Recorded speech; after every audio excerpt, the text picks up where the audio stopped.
For the longest, a lot of us speculated, and we're not experts, obviously, but we figured there was probably some dementia that the president was dealing with over the last 4 years. They just weren't being transparent with us. But now we're starting to see that there's neurologists coming out, and like we played in the clip earlier, and they're saying that they believe this is Parkinson's. But we don't really have any records, so we can't. This is all speculation, of course. But you actually think it might be something else. Is that correct?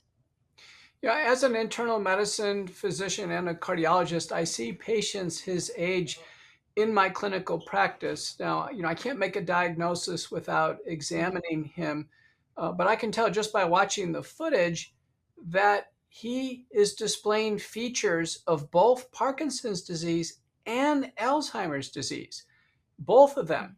And it's not classic for either syndrome, but I am seeing this now in elderly patients who took the COVID-19 vaccines. And I imagine President Biden has taken every single one of the shots on the schedule, so he may have a cumulative neurotoxicity and is displaying what is essentially a vaccine injury neurologic syndrome, both cognitive and motor abnormalities. So now, how would this work? Because we talked about how a lot of vaccine injured individuals are dealing with so many different injuries. Unfortunately, is this something that if he did possibly have Parkinson's, that this would increase or would speed it up a little bit the progression of the disease? Or I'll let you detail specifically how this all works. There was a paper published from Korea that got our attention, Rowe and colleagues, 4 million Koreans, and studied the development of cognitive decline in Alzheimer's. It was about double in those who took the vaccine. It was a controlled study.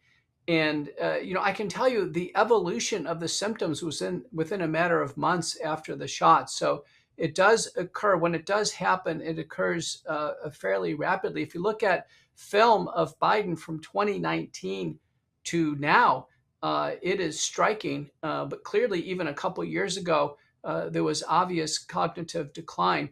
So we see examples of Alzheimer's, for instance, this laughing and trying to cover up the inability to come up with, key things from his memory.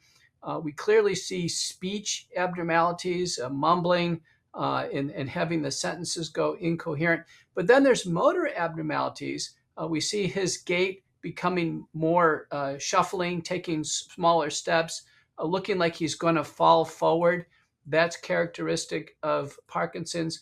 But we don't see classic Parkinson's. We don't see a pill rolling tremor. One will see a tremor like this with Parkinson's. We don't see that. We see some characteristics in the movement of the arms, for instance, that aren't characteristic of Parkinson's either. So I think he actually has a blend. I think he has a vaccine injury syndrome. This was first described by Mortz from Germany in a man who had early cognitive decline, and within several shots, he developed full-blown, basically fatal Alzheimer's. Ethically, as a doctor, is there any type of ethical issues that you see here? There are, and I addressed this actually. I was on Fox News over a year ago, and it dealt with Dianne Feinstein, who had Yeah. neuroinvasive varicella zoster, again, probably a COVID-19 vaccine syndrome that became fatal for her.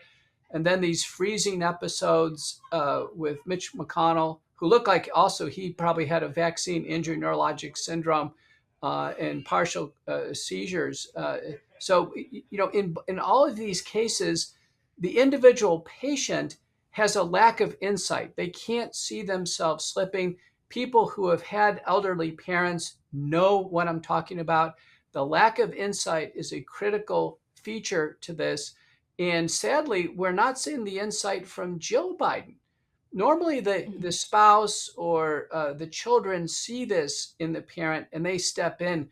But instead, we're seeing Jill Biden double down and really push her husband out there. I think now is time for other family members to step in and make some decisions. I'm concerned about now something catastrophic like an aspiration pneumonia, a fall and a hip fracture, a superimposed stroke.